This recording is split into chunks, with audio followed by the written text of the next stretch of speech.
उषा और मानव निर्माण संस्थान जयपुर द्वारा हेल्थ अवेयरनेस अभियान प्रस्तुत करते हैं online workshop. Day 1 session 1 workshop का उद्देश्य। स्पीकर प्रदीप बोरड़। नमस्कार साथियों, एक लंबे समय के बाद वापस आप लोगों से मिल रहे हैं और एक बहुत ही नए और एक अलग तरह के अभियान के साथ। जैसा कि आप अपने सामने देख रहे हैं, एक हम campaign Usha unique social health awareness campaign, जिसमें सहयोगी हमारे उषा संस्था है, मानव निर्माण संस्था जयपुर है और स्कूल एजुकेशन और कॉलेज एजुकेशन डिपार्टमेंट के सहयोग के साथ और इसी तरह से Rajasthan institute of local self government के साथ मिलकर हम एक अभियान की शुरुआत कर रहे हैं। आप लोग, मुझे मालूम है कि सभी कॉम्पिटिटिव एग्ज़ाम की तैयारी में लगे हुए हैं बहुत सीरियसली। तो आप लोगों को लग सकता है कि भाई इसका हमारे कॉम्पिटिटिव एग्ज़ाम से इसका क्या संबंध है, पर मैं आप लोगों को बताना चाहता हूँ साथियों, मैं भी जानता हूँ कि आप लोगों के समय की बहुत कीमत है, लेकिन उसके साथ हम कुछ ऐसा करना चाह रहे हैं कि आप लोगों को न केवल इस जो टॉपिक हम लेने जा रहे हैं या जो विषय लेने जा रहे हैं, इस विषय के माध्यम से आपको एक सामान्य जानकारी भी हो, जो आपके कॉम्पिटिटिव एग्ज़ाम में अगर कोई ऐसा प्रश्न पूछा जाता है उसमें भी आपकी हेल्प करेगा।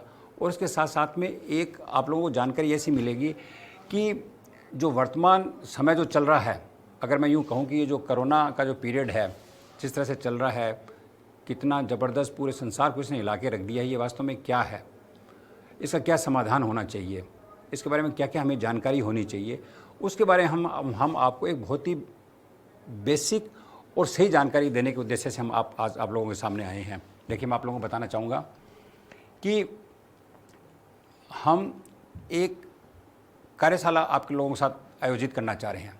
इस कार्यशाला में ये है कि 5 दिन की एक वर्कशॉप करना चाह रहे हैं। उस टॉपिक में हम आपको ये बताना चाहेंगे कि ये वर्कशॉप क्यों है, जिसमें सबसे पहले तो हम आप लोगों को जानकारी देंगे कि ये विश्व महामारी है, क्या है ये, इसके लिए कोई तैयार नहीं था, पूरे संसार को इसने हिला के रख दिया, पूरा सबका जनजीवन को अस्त व्यस्त कर दिया, पूरे संसार की अर्थव्यवस्था को छिन्न भिन्न कर दिया।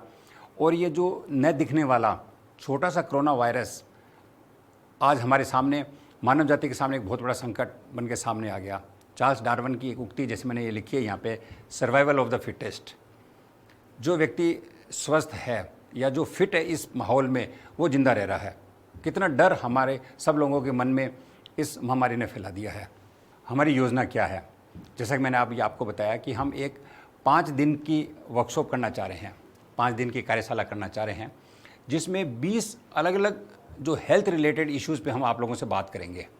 और इसमें आप सभी जानते हैं कि हम लोग जब पढ़ाई करते हैं, जब पहली क्लास से लेके ग्रेजुएशन या पीजी में, हमें हमारे एजुकेशन के साथ साथ में हमें हेल्थ इश्यूज़ पे कोई जानकारी नहीं दी जाती। तो हम आप लोगों को वास्तव में बताना चाह रहे हैं कि हेल्थ इश्यूज़ क्या है, किस तरह से हम बेटर एक अंडरस्टैंडिंग डेवलप कर सकते हैं। और इसमें जैसा कि मैंने आपको बताया कि उषा और मानव निर्माण संस्था स्कूल एजुकेशन और कॉलेज एजुकेशन डिपार्टमेंट के साथ सहयोग से इस काम को करना चाह रही है।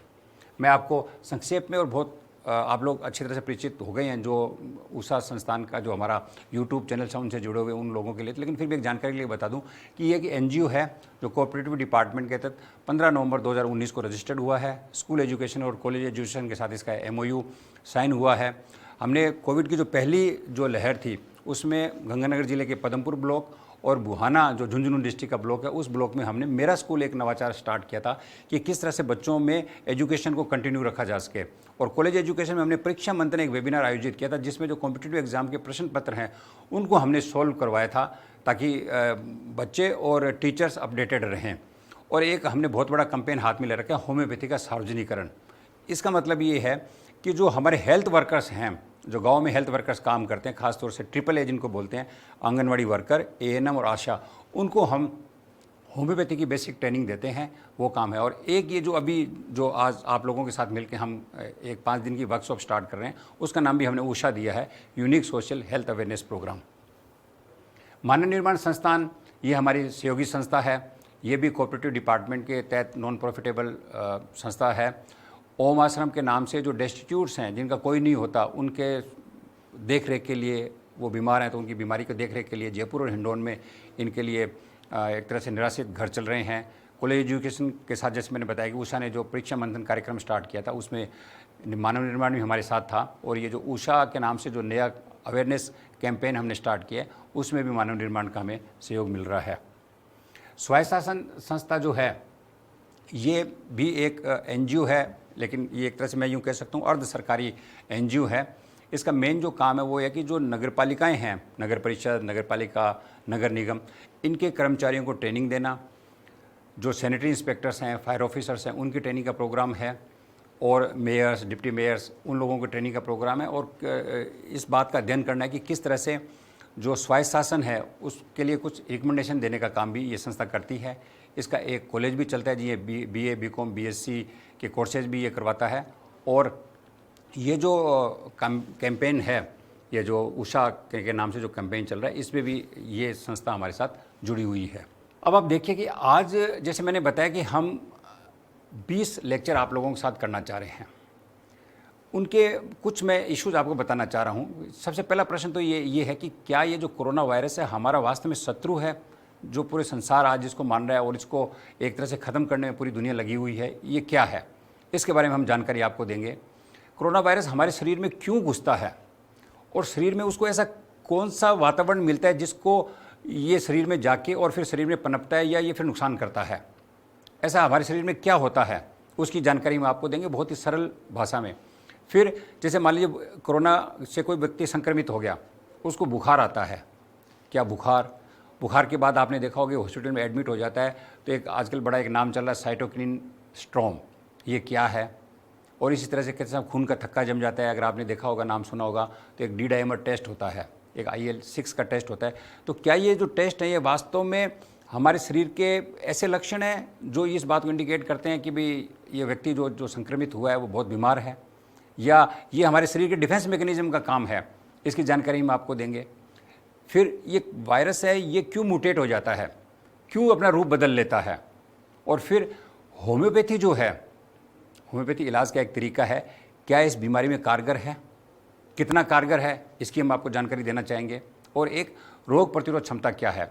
तो ये जैसे मैंने आपको बताया मोटे तौर पे ये हमारे एम हैं। और जैसे मैं आप लोगों को बताऊं कि हम कुछ इश्यूज जो आप लोगों के साथ डिस्कस करना चाह रहे हैं वो ये करना चाह रहे हैं कि आपने देखा होगा कि इस पूरे संकट के दौरान बार बार आता है कि सब वेंटिलेटर्स, ऑक्सीमीटर या ऑक्सीजन सेचुरेटर, ये सब क्या हैं।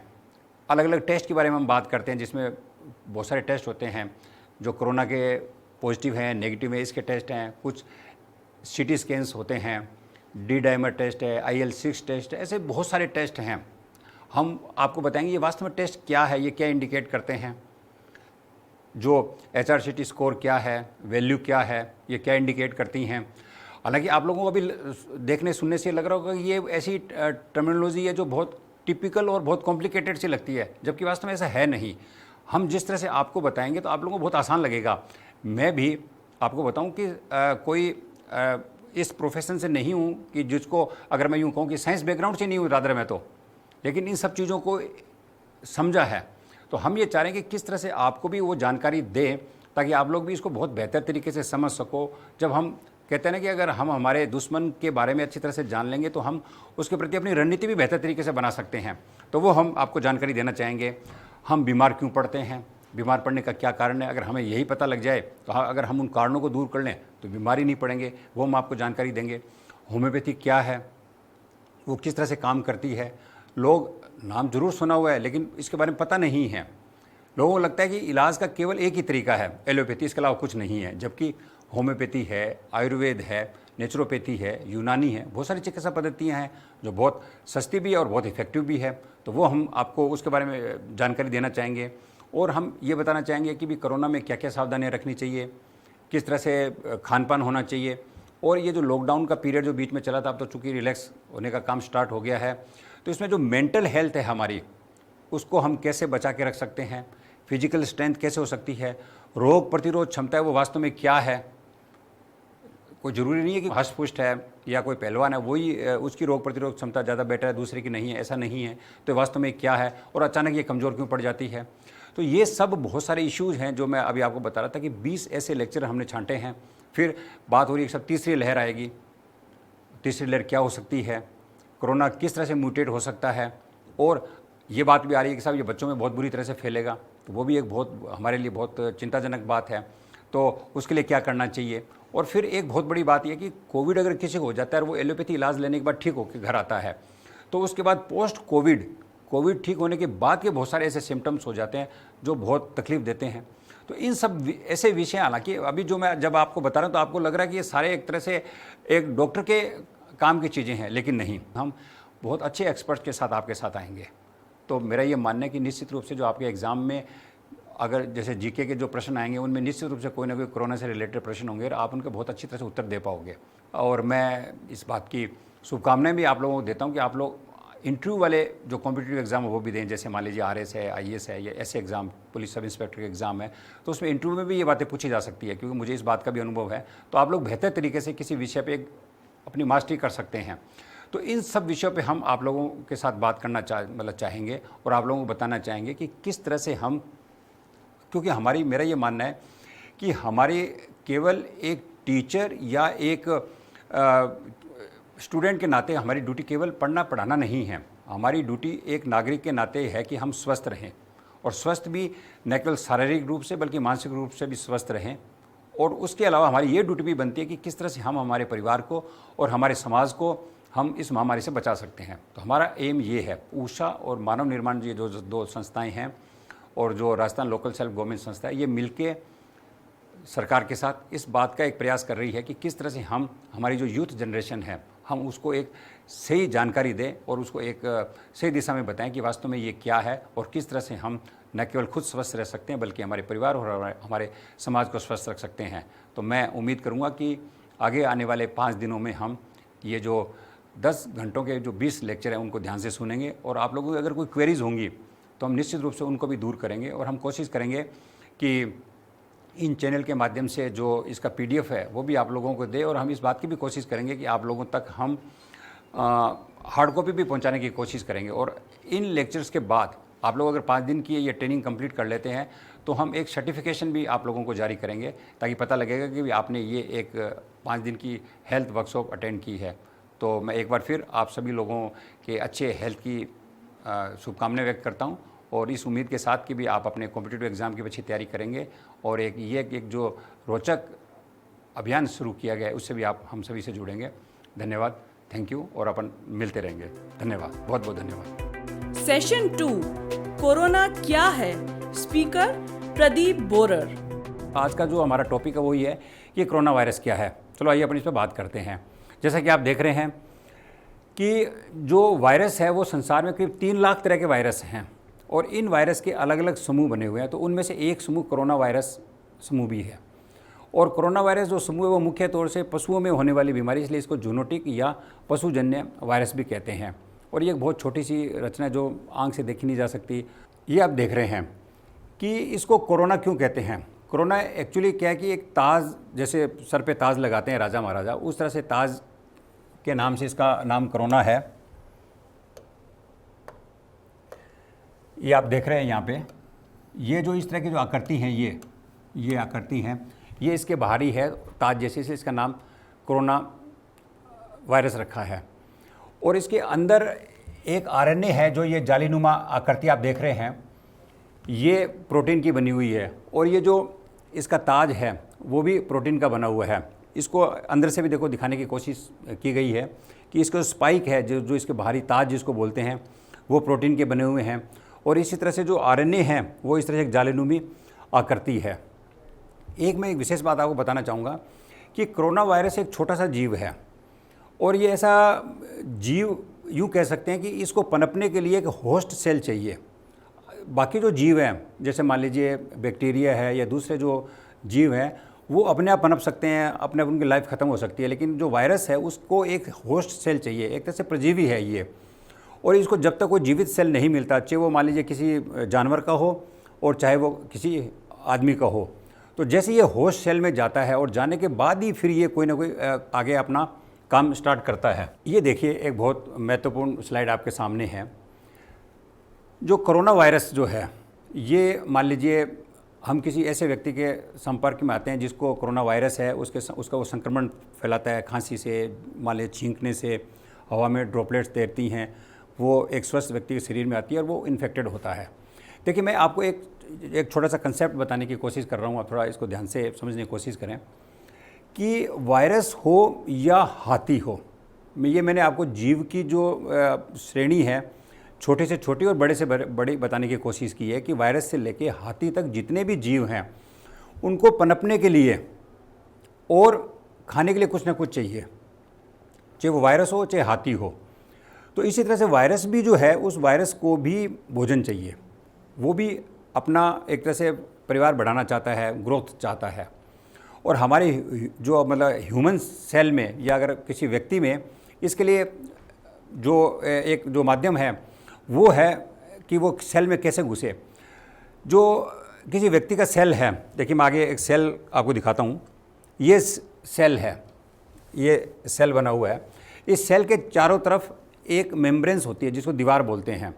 तो ये दीवार सामान्यतः किसी भी चीज़ को अंदर जाने नहीं देती, क्योंकि ये एक तरह से दीवार की तरह काम करती है। लेकिन इस सेल पे कुछ रिसेप्टर लगे हुए होते हैं। तो यहाँ आप देख रहे हैं, मैं आपको इंडिकेट करता हूँ, देखिए ये जैसे ये है, और ये जो है ये सेल है एक तरह से, ये नीचे ये सेल है और ये रिसेप्टर है जिसका नाम है ACE2 रिसेप्टर। और कोरोना वायरस जो है, ये कोरोना वायरस मुख्य तौर से हमारा जो श्वसन तंत्र है, जो हमारा रेस्पिरेटरी सिस्टम है, इसको प्रभावित करता है। और इसमें जो हमारा रेस्पिरेटरी सिस्टम है, इसके जो सेल हैं, जो कोशिकाएं बनी हुई हैं, उन कोशिकाओं की एक तरह से जो दीवार है, उस दीवार पे ACE2 रिसेप्टर है। और ये ACE2 रिसेप्टर ये हैं जो सेल में किसी भारी वस्तु जो भी है, चाहे वो कोई भी है, भारी वस्तु को अंदर एंट्री देते हैं। और एंट्री वो उसी को देते हैं जो उनको ऐसा लगता है कि वो कोई हमारे मित्रवत है। अगर मान लीजिए कोई ऐसी वस्तु है जो हमारे लिए हानिकारक है, तो ये ACE2 रिसेप्टर उसके जगह नहीं देंगे या वो सेल में घुस नहीं पाएंगी। लेकिन चूंकि जैसा कि अभी आपने बात की थी, बताया था कि ये जो कोरोना वायरस है, इसके जो स्पाइक्स हैं ये प्रोटीन के बने हुए हैं, और ACE2 रिसेप्टर है वो इस प्रोटीन को पहचानता है एक तरह से। तो वो एक तरह से जो कोरोना वायरस है वो ACE2 रिसेप्टर के सहारे सेल में घुसता है। ये देखिए, अब ये सेल में घुस रहा है ये, और ये सेल में घुस जाता है इस तरह से। मैं देखिए यहाँ पे एक विशेष बात आपको बताना चाहूँगा कि जैसा अभी अपनी बात हुई थी कि चाहे वायरस हो चाहे हाथी हो, उसको खाने के लिए भोजन चाहिए, पनपने के लिए उसको अनुकूल वातावरण चाहिए। और ये जो कोरोना वायरस है, इसके जो खाने का सामान, अगर मैं यूँ बोलूँ कि इसका भोजन जो है वो हमारे सेल में कहाँ से पहुँचता है, तो इसके लिए एक बहुत बड़ा जो रीज़न है, वो एक बहुत बड़ा रीज़न ये है कि जो हमारा रेस्पिरेटरी सिस्टम है, अभी जो एटमॉस्फेयर में जो पोल्यूशन है, पूरे संसार में जो पोल्यूशन बढ़ रहा है, तो इस पोल्यूशन की वजह से हमारे नाक से लेके और हमारा जो लंग्स तक का एरिया है, उसमें पोल्यूशन की वजह से इंजरी हो जाती है। वो इंजरी जैसे मान लीजिए जो भी एक तरह से पॉइजनियस गैसेज हैं, जो भी है मान लीजिए, उन गैसेज की वजह से, या जो मान लीजिए कण हैं जो धातुओं के बने हुए, चाहे वो निकल्स के हों, कोबाल्ट के हों, जो गाड़ियों के धुएँ से हैं, या मान लीजिए इंडस्ट्री से जो पोल्यूशन फैलता है, तो इनको जब हम इनहेल करते हैं, तो इनहेल करने से हमारे नाक से लेकर लंग्स तक इंजरी हो जाती है। और इंजरी होने से हमारा जो रेस्पिरेटरी सिस्टम जो है, उसकी जो बाहरी त्वचा है उस पर एक तरह से, या उनकी कोशिकाओं में एक तरह से चोट लग जाती है, रगड़ लग जाती है। तो रगड़ लगने से जो खरोंच लगती है और जो डेब्रीज आती है, तो उस डेब्रीज को रिपेयर करने के लिए शरीर में दो काम होते हैं। एक तो काम ये होता है कि हमारा शरीर उस डेब्रीज की मरम्मत करने के लिए कार्रवाई स्टार्ट करता है, जिसके लिए वो एक, मैं अगर यूँ कहूँ कि एक तरल पदार्थ पैदा करता है, जिसका जो IL कहलाता है, IL-6 है, ये इसका उत्पादन करता है। और इसी तरह से जो डेब्रीज, जैसे मान लीजिए अविशिष्ट पदार्थ हो जाते हैं, या यूँ कह सकते हैं कचरा जो हो गया, उसको खाने के लिए वायरस हमारे शरीर में आते हैं। अगर मैं यूँ कहूँ कि वायरस एक तरह से वैसे नुकसान पहुँचाने नहीं आते हैं, वो तो केवल तभी आते हैं जब उनको वो डेब्रीज किसी व्यक्ति के शरीर में मिलता है, तो उनको लगता है कि ये हमारे लिए भोजन है। और एक तरह से अगर मैं यूँ कहूँ कि ये बात हालांकि एक तरह से विवादास्पद हो सकती है, लेकिन ये बात बिल्कुल सही है कि जो वायरस जो है वो एक तरह से हमारी मदद के लिए आता है, ये हमारा डायरेक्टली कोई दुश्मन नहीं है। तो वायरस उस डेब्रीज को खाने आता है ताकि वो डेब्रीज या जो हमारे शरीर में उस पोल्यूशन की वजह से जो नुकसान हुआ है उसको खा के कम कर सके, और हमारे शरीर का जो डिफेंस मैकेनिज़्म है वो एक IL-6 को प्रोड्यूस करता है ताकि उस घाव को जल्दी से जल्दी भरा जा सके। अब आप देखिए इस पूरे प्रोसेस में होता क्या है। इस प्रोसेस में क्या होता है कि जैसे मान लीजिए वायरस शरीर में घुसा, और घुसने के बाद वो ACE2 रिसेप्टर के माध्यम से सेल में एंट्री कर लेता है, और एंट्री करने के बाद जो हमारे शरीर में जो राइबोसोम है, राइबोसोम, ये कोशिका मैं आगे आपको दिखाऊंगा कि राइबोसोम में जाके वो रेप्लिकेट करता है, प्रतिलिपियाँ होती हैं इसकी, उस पर अपन आगे बात करेंगे। तो उससे हमारे शरीर का जो डिफेंस मैकेनिज़्म है उस स्थिति के अगेंस्ट में बुखार पैदा करता है। बुखार आता है किसी व्यक्ति को, मान लीजिए उस बुखार उसको तेज़ हो जाता है, बुखार तेज़ हो जाता है, और दूसरी तरफ उसके शरीर में चूँकि वो पोल्यूशन से इंजरीज़ है तो उसको बढ़ने के लिए IL-6 का उत्पादन शुरू हो जाता है। तो ये भी एक तरह से हमारे बॉडी का डिफेंस मैकेनिज़्म है। लेकिन जो मान लीजिए डॉक्टर्स हैं उनको ये लगता है कि बुखार तेज़ हो गया, या मान लीजिए IL-6 बढ़ने से एक टेस्ट करवाते हैं जिसको बोलते हैं डी डाइमर टेस्ट बोलते हैं। डी डाइमर टेस्ट उनको लगता है कि साहब ये तो एक तरह से साइटोकिनिन स्ट्रोम आ गया। देखिए मैं आगे आपको बताता हूँ।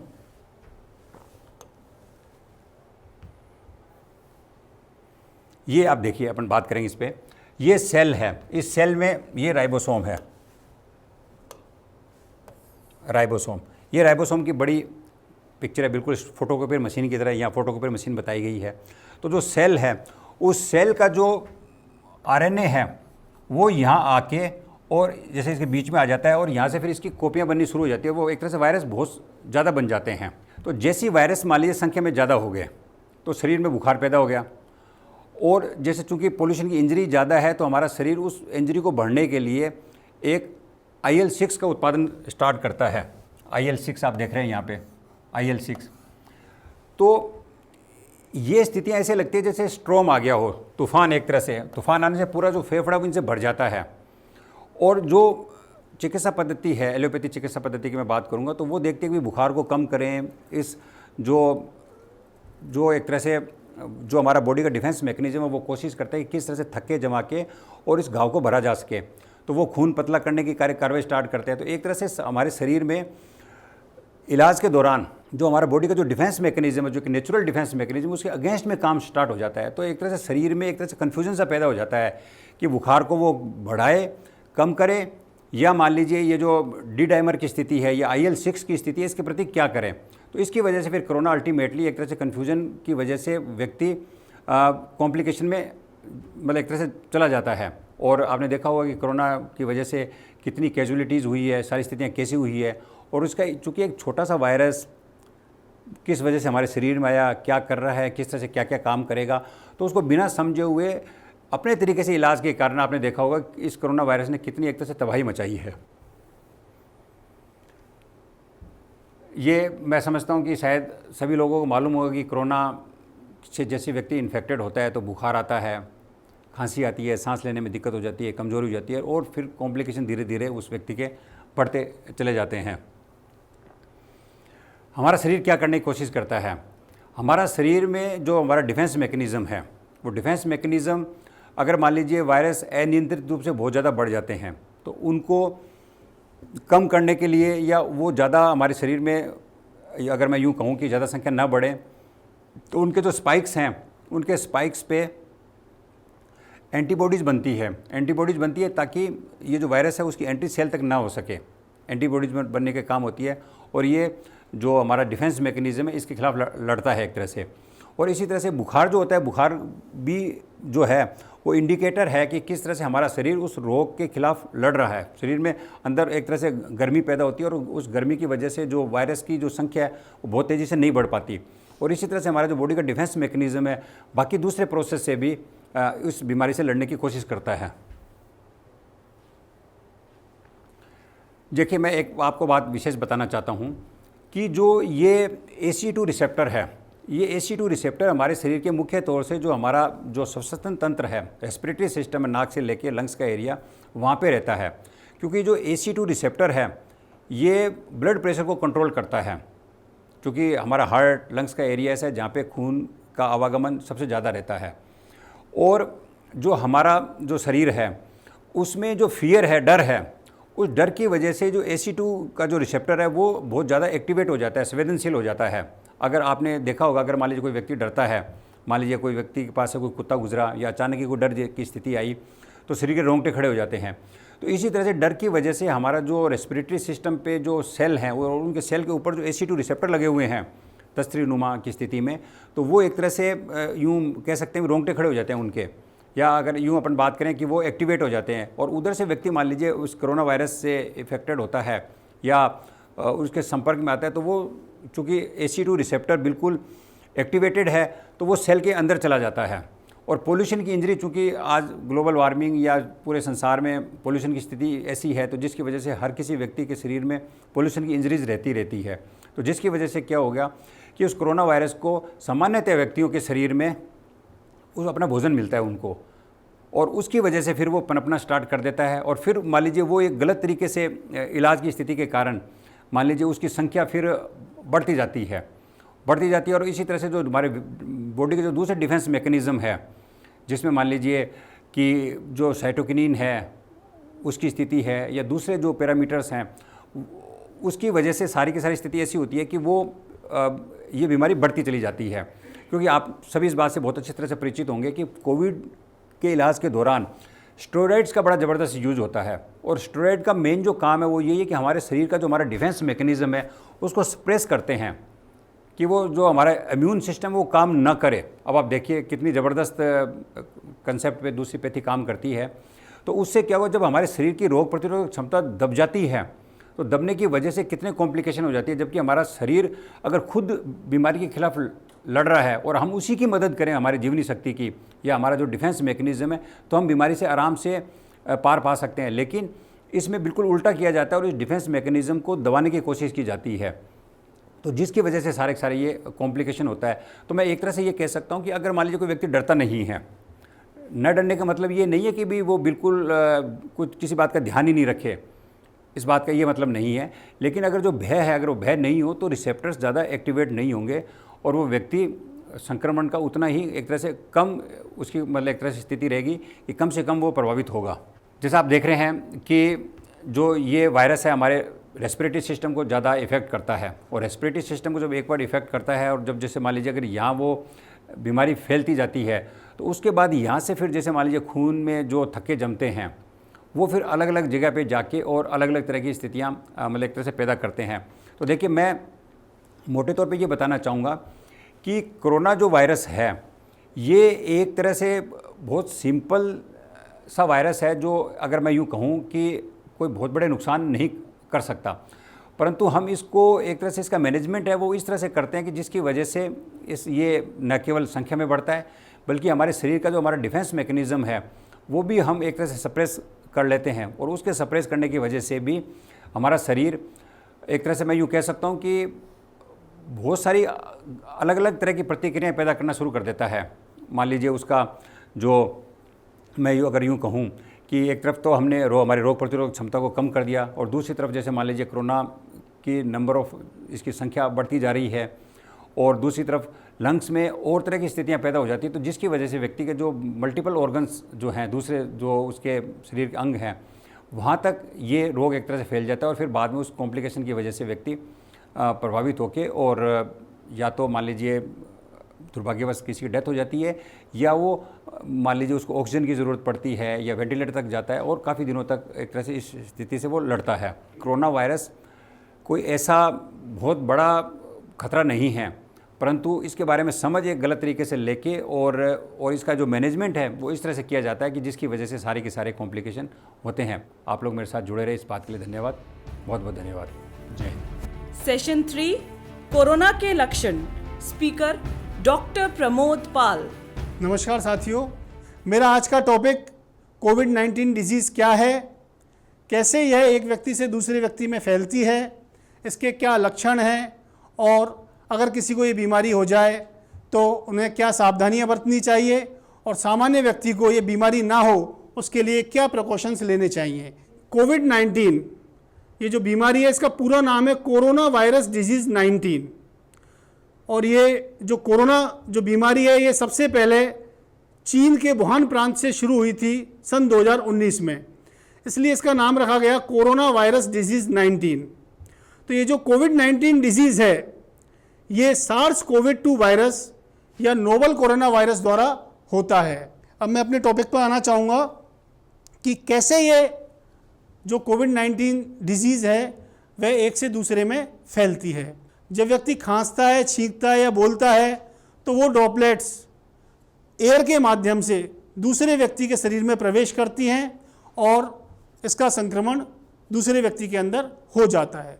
या फिर दूसरा ऐसा हो सकता है कि व्यक्ति के खांसने, छींकने या थूकने पर या बोलने पर ये जो ड्रॉपलेट्स हैं वो आसपास कहीं टेबल पर, कहीं डोर की नोब्स पर, फर्नीचर पर कहीं चली जाएं। और दूसरा सामान्य व्यक्ति जब उन चीज़ों को टच करता है और टच करने के बाद जब वो उनको अपने नाक या मुंह पर लगाता है, यह बीमारी एक व्यक्ति से दूसरे व्यक्ति में प्रवेश कर सकती है। दूसरी बात यह कि जो ड्रॉपलेट्स होती हैं ये जो है थोड़ी सी भारी होती हैं, तो इसीलिए कहा जाता है कि भारी होती हैं तो ये बहुत ज़्यादा दूर तक नहीं जा पाती हैं खांसने छींकने पर। इसीलिए कहा जाता है कि इस बीमारी से बचने के लिए हमें मास्क का प्रयोग करना चाहिए। नेक्स्ट है, वायरस जैसे ही किसी व्यक्ति के शरीर में जाता है तो दूसरे व्यक्ति के शरीर में ये कैसे जो है संक्रमण पैदा करता है। तो जैसा कि हमने पिछली वाली स्लाइड में या पिछली वाली क्लास में हमने समझा था कि हमारे शरीर के अंदर ACE2 रिसेप्टर्स होते हैं। तो ACE2 रिसेप्टर्स जो होते हैं उनके माध्यम से यह वायरस जो है होस्ट सेल के अंदर प्रवेश करता है। जैसा कि अपन ने देखा था कि वायरस जो होता है इसके ऊपर एक प्रोटीन की स्पाइक प्रोटीन्स होती हैं और ये स्पाइक प्रोटीन्स जो हैं ये एक ताजनुमा संरचना होती है और जब ये किसी व्यक्ति के शरीर में या सेल में प्रवेश करना चाहती हैं तो जनरली जो ह्यूमन बॉडी की सेल है वो इनको अलाउ नहीं करती है क्योंकि वो इनको एक फॉरेन मटेरियल मान के चलती हैं।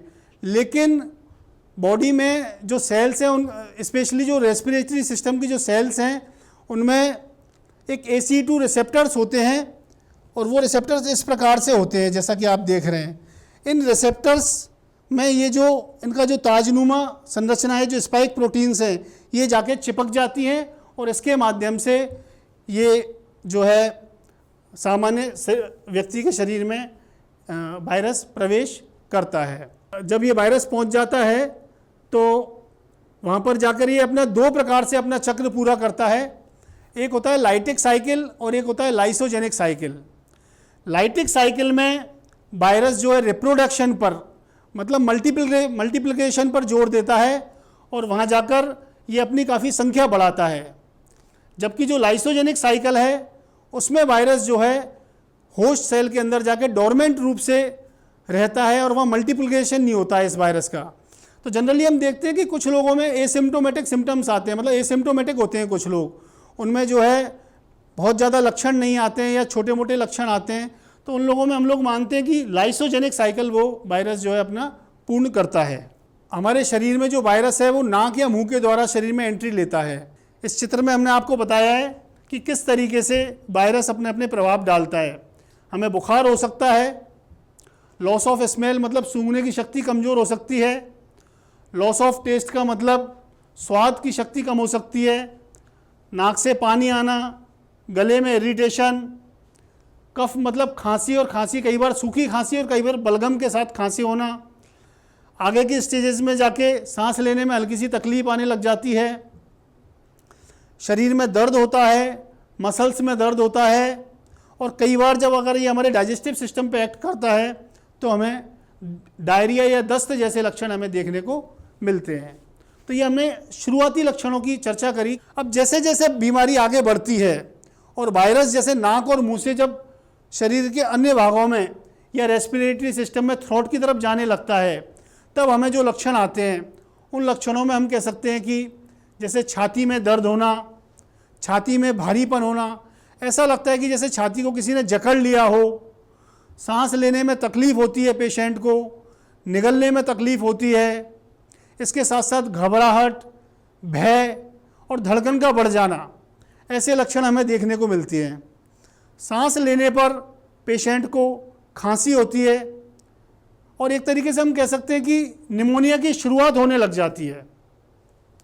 और ऐसे समय में जो बॉडी का ऑक्सीजन लेवल है वो जो है कम होने लगता है। जनरली जो है 95 से और 99 के बीच में होना चाहिए, तो यहाँ पर मान के चल सकते हैं कि 90 के आसपास आने लग जाता है। तो ये जब चौथे पाँचवें दिन की अपन बात कर रहे हैं, द्वितीयक अवस्था में जब वायरस हमारे नाक और मुंह से हमारे लंग्स की तरफ प्रवेश करना शुरू कर देता है, तब के लक्षण हैं। अब जैसे जैसे बीमारी आगे बढ़ती है और जो वायरस है नाक, मुंह और गले के द्वारा अब वो लंग्स की ओर प्रवेश करने लग जाता है, और जब वायरस लंग्स में चला जाता है तो हमारे पास थोड़े से सीरियस सिम्टम्स आने शुरू हो जाते हैं। और उनमें जैसे पेशेंट को एकदम से बहुत ज़्यादा ब्लड में ऑक्सीजन की कमी बहुत ज़्यादा हो जाती है, बॉडी में ऑक्सीजन की बहुत कमी हो जाती है, सांस लेने में पेशेंट को बहुत ज़्यादा तकलीफ़ होती है। रात के समय तो सांस लेना उसके लिए एकदम से बहुत दूभर सा हो जाता है, क्योंकि शाम के समय, रात के समय क्या होता है, ऑक्सीजन का कंसंट्रेशन वायुमंडल में भी कम होता है, इसलिए जो है ये सिम्टम्स देखने को मिलते हैं। तो तृतीय अवस्था में अगर अपन बात करें तो जो लक्षण हमारे सामने आते हैं उनमें सीने में जकड़न, जैसे सफोकेटिव फीलिंग होती है ना, ऐसा लगता है सीना जकड़ लिया है, सांस ही नहीं आ पा रही है, एक शब्द बोलने में भी सांस का भर जाना, एक तरीके से आवाज़ का चले जाना, और जो हमारा गला है, लैरिंग्स और ट्रैकिया जैसे हम बोलते हैं, कंठ जो है, यहाँ ऐसा लगता है जैसे किसी ने इसको बिल्कुल जकड़ लिया हो, बिल्कुल गला रुंध सा जाता है। इसके अलावा पेशेंट के बोलने पर या ऑस्कल्टेट करते हैं हम जब स्टेथोस्कोप से, तो हमें एक छाती में साए साए की सी आवाज़ नज़र आती है, जिसको हम बोलते हैं वीजिंग साउंड। तो ये वीजिंग साउंड या विस्लिंग साउंड, जैसे कोई सीटी बजती है ना, उस तरह की आवाज़ हमको देखने को मिलती है। और आगे चल के एक तरीके से एक्यूट रेस्पिरेटरी डिस्ट्रेस जिसे हम कहें कि एक तरीके से पूरा जो रेस्पिरेटरी सिस्टम है वो एक तरीके से कोलैप्स जो कर जाता है, वो स्थिति अपन को देखने को मिलती है। क्योंकि इस स्थिति में क्या होता है, एडवांस स्टेज में वायरस जो है लंग्स की जो बिल्कुल लास्ट यूनिट है, जिन्हें हम एल्वियोलाई कहते हैं या एयर सैक्स कहते हैं, जहाँ पर गैसों का विनिमय होता है। गैसों का विनिमय मतलब हम जो वायुमंडल से ऑक्सीजन लेते हैं वह ऑक्सीजन लंग्स के बाद पूरे बॉडी में सर्कुलेट होने के लिए जाती है, और बॉडी के अंदर विभिन्न मेटाबॉलिक एक्टिविटीज़ से जो CO2 बनती है वो शरीर से बाहर निकलने के लिए आती है।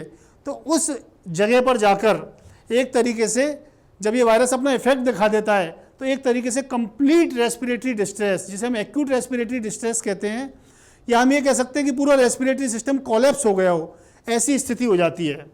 और ऐसी स्थिति में पेशेंट खुद अपने लेवल पे सांस नहीं ले पाता है, उसे जो है मैकेनिकल रेस्पिरेशन की आवश्यकता पड़ती है, और शुरुआत में ऑक्सीजन देते हैं और बाद में अगर ज़्यादा सीरियस कंडीशन है तो पेशेंट को वेंटिलेटर तक की आवश्यकता पड़ती है। इसके साथ साथ पेशेंट को कई बार जब ऑक्सीजन की कमी होती है तो पूरे शरीर में ऑक्सीजन की कमी होती है, और ब्रेन में ऑक्सीजन की कमी होने के कारण कई बार पेशेंट के अंदर कन्फ्यूज़न ऑफ माइंड या वीक मेमोरी देखने को मिलती है।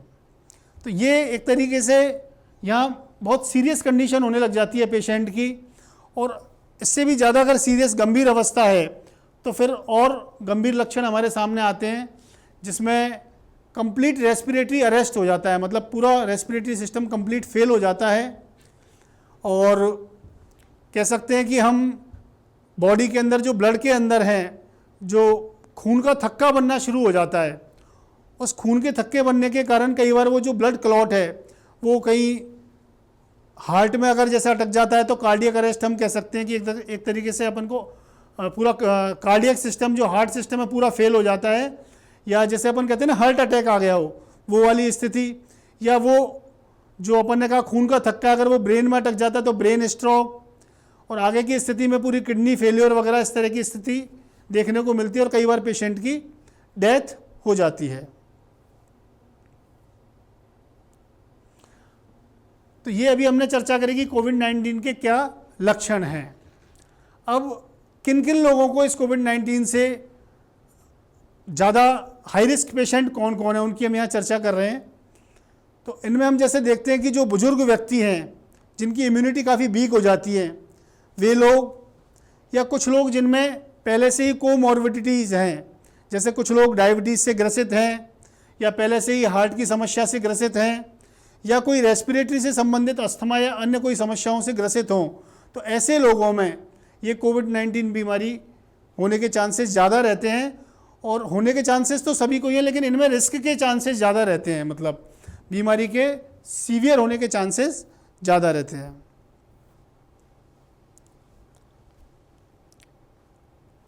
अब हम चर्चा करेंगे कि कैसे हम जो है इस बीमारी से बचें। बार बार अपने हाथ धोएं, इसके अलावा मास्क का प्रयोग करें।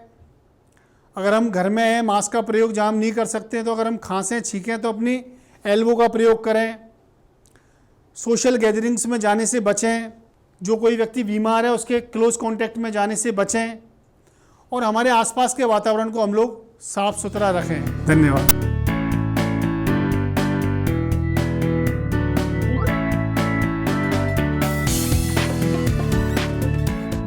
कल 22 जुलाई के आकर्षण समय 12 से 1:30 बजे तक बने रहिए हमारे साथ।